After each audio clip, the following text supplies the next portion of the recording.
Bismillahirrahmanirrahim. Assalamualaikum warahmatullahi wabarakatuh. Perkenalkan, nama saya Fitri Purnama Nisa dari kelas 3C PGSD NIM 1808588.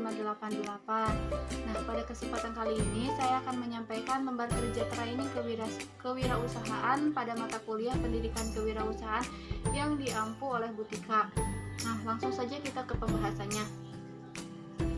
Nah, ide bisnis yang saya jalani adalah stup roti dan salad buah. Nah, langsung saja pada analisisnya. Yang pertama itu ada aspek positif dan negatifnya.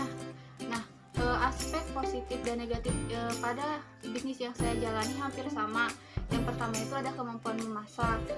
Nah, yang kedua itu pesaingnya sedikit karena di lingkungan tempat tinggal saya itu belum ada yang berjualan stup roti maupun salad buah tersendiri. Yang ketiga itu bahan bakunya itu mudah didapatkan karena kebetulan rumah saya dengan pasar itu jaraknya dekat, jadi bahan-bahan yang saya butuhkan mudah didapatkan. Terus cara pembuatannya yang mudah, pengemasannya yang simpel dan tidak terlalu ribet, harganya yang terjangkau tapi juga sehat. Nah, yang kedua ada aspek negatifnya. Aspek negatifnya itu waktu yang terbatas atau fleksibel. Nah, jadi dalam satu minggu itu saya hanya memproduksi satu kali. Nah, dalam satu kali produksinya itu saya bisa membuat 10 hanya 8-10 box saja. Nah, jadi dapat disimpulkannya bahwa aspek positifnya itu berjumlah ada 7 dan aspek negatifnya ada 1. Nah, langsung ke pembahasan yang kedua yaitu ada analisis SWOT. Nah, di mana analisis SWOT ini terdiri dari strength, weakness, opportunity, sama threat. Nah, untuk strength-nya sendiri atau kekuatannya itu adalah kemampuan memasak, bisa mengelola usaha karena kebetulan saya pernah berjualan. Yang ketiga ada dekat dengan pasar, itu merupakan dari strength. Yang kedua ada weakness atau kelemahan. Nah, kelemahannya itu ada mudah dan mudah bosan. Nah, yang selanjutnya ada opportunity atau peluang. Kompetitornya masih sedikit, harganya terjangkau, dan kemasannya menarik. Nah, yang selanjutnya ada threat atau tantangan. Tantangannya itu adalah tergantung pada peminat. Terus susah untuk mencari konsumen. Nah, jadi strength-nya itu totalnya ada 3, weakness totalnya itu ada 2, opportunity jumlahnya itu ada 3, threat jumlahnya itu ada 2. Nah, dapat disimpulkan ya bahwa jumlah S-nya itu tadi adalah 3, jumlah W-nya adalah 2. Jadi selisih antara S dan W adalah 1. Nah, jumlah O atau opportunity adalah 3, jumlah threat-nya itu ada 2, selisih O dikurangi T sama dengan 1. Nah, jadi dapat disimpulkan nih bahwa dari perhitungan di atas, ide bisnis saya itu berada pada kuadran 1. Strategi untuk memasarkan persaingan itu di strategi agresif. Seperti itu. Nah, lanjut nih ke analisis yang kedua adalah keunggulan produk dan slogan. Di mana keunggulan produk adalah belum pernah ada yang berjualan nih di sini, jadi saya punya kesempatan untuk berjualan di sini. Yang kedua itu biaya produksi yang lebih murah karena bahan-bahan yang digunakan juga tidak banyak, terus murah. Yang ketiga ada rasa yang bervariasi, jadi ada beberapa rasa, misalkan ada rasa vanila, ada rasa coklat dan sebagainya. Topping yang berbeda-beda, jadi dalam setiap boxnya itu toppingnya itu berbeda-beda. Nah, buah yang bermacam-macam. Nah, kalau ini untuk saladnya buah itu menggunakan 4-5 buah-buahan seperti itu. Nah, untuk slogan sendiri yang saya pakai adalah sabu itu kan salad sama buah. Sabu meunah, saladna enak, buahna mantap. Itu merupakan slogan dari produk saya. Nah, yang selanjutnya nih ada STP dan produk differentiation. Nah, di mana yang pertama kita akan membahas tentang segmentasi. Nah, apa nih segmentasi itu? Nah, segmentasi adalah pengelompokan konsumen menjadi beberapa kelompok sesuai dengan kesamaan ciri tertentu. Nah, di segmentasi ini pengelompokan konsumen menjadi beberapa nih dalam ruang lingkup yang lebih luas seperti itu. Yang pertama kita bahas adalah geografinya. Geografinya itu ada negara, provinsi, kota, desa, dan juga dusun. tapi dalam artian luas, artinya negaranya itu bisa Indonesia, Malaysia, Singapura, Amerika Serikat, dan lain sebagainya. Korea Utara masih banyak negara di luar sana. Nah, untuk provinsinya sendiri ada Garut, ada Tasik, ada Bandung, ada Ciamis, ada Semarang, ada Jogja, dan sebagainya. Masih banyak lagi untuk provinsi. Untuk provinsinya itu, tadi kota. Nah, sekarang itu provinsi. Provinsinya itu ada Jawa Barat, Jakarta, Jawa Timur, Jawa Tengah, Sumatera Utara. Wah, banyak sekali pokoknya. Dan lain sebagainya. Untuk desa sendiri itu Pasirwaru. Saya hanya mengambil contoh saja. Nah, yang kedua itu ada demografi. Demografi sendiri itu ada beberapa nih. Ada jenis kelamin, usia, tingkat pendapatan, tingkat pendidikan, agama. Nah, untuk jenis kelaminnya itu ada perempuan dan laki-laki. Untuk usianya itu dari bayi sampai orang tua.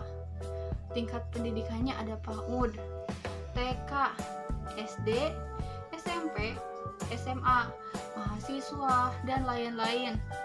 Agamanya itu ada Islam, Kristiani, Hindu, Buddha, dan masih banyak lagi. Itu merupakan dari demografi. Nah, selanjutnya ada psikografi. Nah, psikografi ini terdiri dari kaya atau miskin, gaya hidup, nilai-nilai yang dianut, dan juga kepribadian. Nah, saya mengambilnya itu adalah kaum milenial, generasi Z, dan lain sebagainya. Gaya hidupnya itu bebas, apa saja, mau indie, mau sebagainya, itu bebas. Nah, nilai-nilai yang dianutnya itu tidak ada. Kepribadiannya adalah pencinta makanan manis dan juga segar. Itu merupakan segmentasi. Yang selanjutnya adalah targeting, di mana targeting itu adalah memilih calon konsumen dari kelompok konsumen yang telah dikelompokkan berdasarkan ciri tertentu untuk mengetahui nih mana yang cocok untuk ditawari produk kita. Nah, tadi kan sudah segmen yang sebelumnya. Nah, sekarang penargetan. Nah, ini lebih artian dalam arti sempit. Kita memilih berdasarkan ciri tertentu yang sesuai nih dengan produk kita tuh mana saja. Nah, yang pertama itu ada geografi. Nah, geografinya sendiri dari negaranya itu Indonesia, dari provinsinya itu tentu Jawa Barat, Garut, kotanya itu Garut, Tasik, Bandung, Ciamis. Itu lingkung dari Garut sendiri karena saya berasal dari Garut. Nah, untuk desanya itu Pasirwaru karena saya di Pasirwaru. Nah, untuk demografi itu ada jenis kelamin, usia, tingkat pendapatan, tingkat pendidikan, agama. Nah, dispesifikan menjadi jenis kelamin itu adalah perempuan dan laki-laki, usia dari anak-anak hingga orang dewasa, tingkat pendapatannya itu adalah menengah, tingkat pendidikannya itu ada dari SD sampai mahasiswa, 5 tahun hingga orang dewasa, agamanya itu semua agama.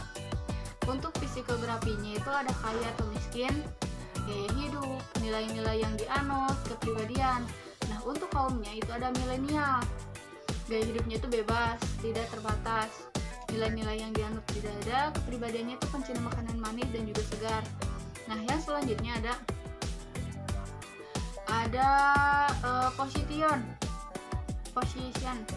positioning adalah cara agar produk kita dapat dengan mudah nih dan selalu diingat oleh konsumen.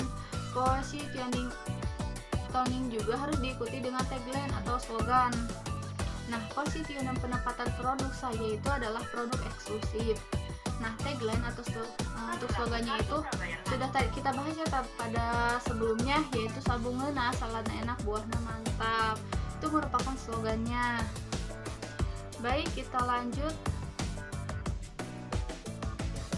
Nah, yang selanjutnya itu ada konsumen. Nah, ada beberapa nih kriteria yang didasarkan pada konsumennya. Dari kriteria itu ada jenis kelamin, usia, tingkat pendapatan, tempat tinggal, dan juga pekerjaan. Mari kita bahas satu persatu nih. Yang pertama itu kriterianya ada jenis kelamin. Kelompoknya itu ada laki-laki dan juga perempuan. Nah, yang saya pilih adalah laki-laki dan perempuan karena produk yang saya buat tidak ada perbedaan dalam konsumsi, baik itu laki-laki maupun perempuan. Yang kedua ada usia. Usia kelompoknya itu bayi sampai dengan balita, remaja, dewasa maupun manula. Nah, yang saya pilih itu adalah anak-anak, remaja sampai dewasa. Karena anak-anak, remaja hingga orang dewasa suka makan roti dan juga buah-buahan karena juga bergizi dan juga enak. Nah, kriteria yang ketiga adalah tingkat pendapatan. Kelompoknya itu ada dari atas, menengah sampai bawah. Nah, yang saya pilih adalah menengah karena harganya yang terjangkau sekitar 15 sampai 20 ribu saja. Yang selanjutnya adalah tempat tinggal. Tempat tinggalnya itu di pedesaan. Karena di masa pandemi ini saya sedang berada di rumah, jadi saya tidak bisa ke perkotaan. Jadi saya menjualnya itu hanya di pedesaan tempat tinggal saya. Karena kebetulan di sini juga belum ada yang berjualan. Seperti itu. Pekerjaan itu kelompoknya itu semua, tidak ada batasannya, itu semua yang pelajar, semua pekerjaan. Nah, jadi dari penjelasan di atas itu dapat disimpulkan bahwa calon konsumen yang ditargetkan adalah anak-anak hingga dewasa. Anak-anak dewasa baik perempuan ataupun laki-laki yang memiliki tingkat pendapatan menengah dan bertempat tinggal di desa dengan pekerjaan semuanya. Nah, yang selanjutnya nih ada produksi dan proyeksi keuangan. Nah, yang pertama itu ada biaya produksi, biaya bahan baku langsung. Nah, ini bahannya itu ada tempatnya atau boxnya, tempat pengemasannya, ada susu full cream, ada roti, santan, gula pasir, vanili, maizena, keju. Nah, itu merupakan bahan-bahan untuk membuat salad buah tersendiri, untuk stup roti tersendiri. Nah, untuk stup roti itu jumlahnya ada 79.000. Nah, sedangkan untuk salad buah itu ada apel, buah, pisang, mayones, jeruk, susu kaleng. Nah, untuk salad buahnya sendiri itu totalnya ada 55.000. Nah, ketika kita totalnya itu ada 134.000, di mana HPP per unit itu adalah 13.400. Perkiraan harga yang saya jual adalah 15.000. Nah, jadi keuntungan kotor per unit adalah 1.600. Nah, itu merupakan produksi dan proyeksi keuangan. Nah, yang selanjutnya nih ada strategi pemasaran melalui WhatsApp, penawaran ke saudara-saudara, tetangga. Nah, strategi yang saya gunakan adalah, ketika berjualan kemarin itu karena posisinya saya sedang berada di rumah dan juga masa pandemi, jadi saya kemudian saya juga memproduksinya itu makanan. Nah, jadi saya strategi pemasarannya itu yaitu melalui menawarkan ke saudara-saudara melalui WhatsApp atau menawarkan nih ke tetangga-tetangga seperti itu. Terus saya juga diupload di WA seperti itu karena lingkupnya lebih kecil kalau di WA seperti itu, tidak di IG karena terlalu jauh, takutnya ketika pengiriman itu menjadi basi kalau untuk makanan. Nah, selanjutnya ini ada laporan tabel penjualan.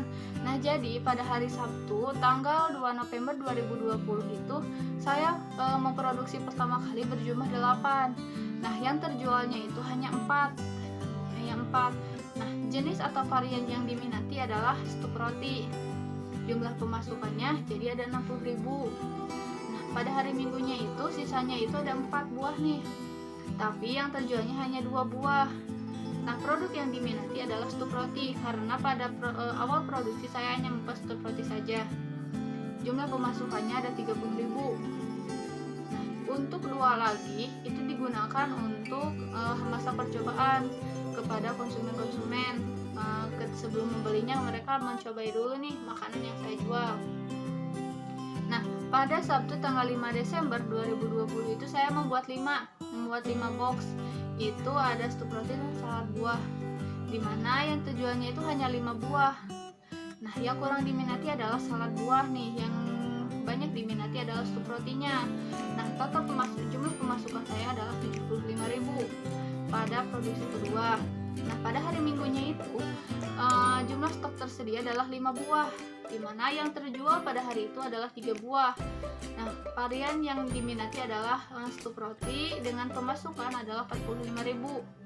Nah, pada terakhir Senin tanggal 7 November itu sisanya ada 2 box lagi.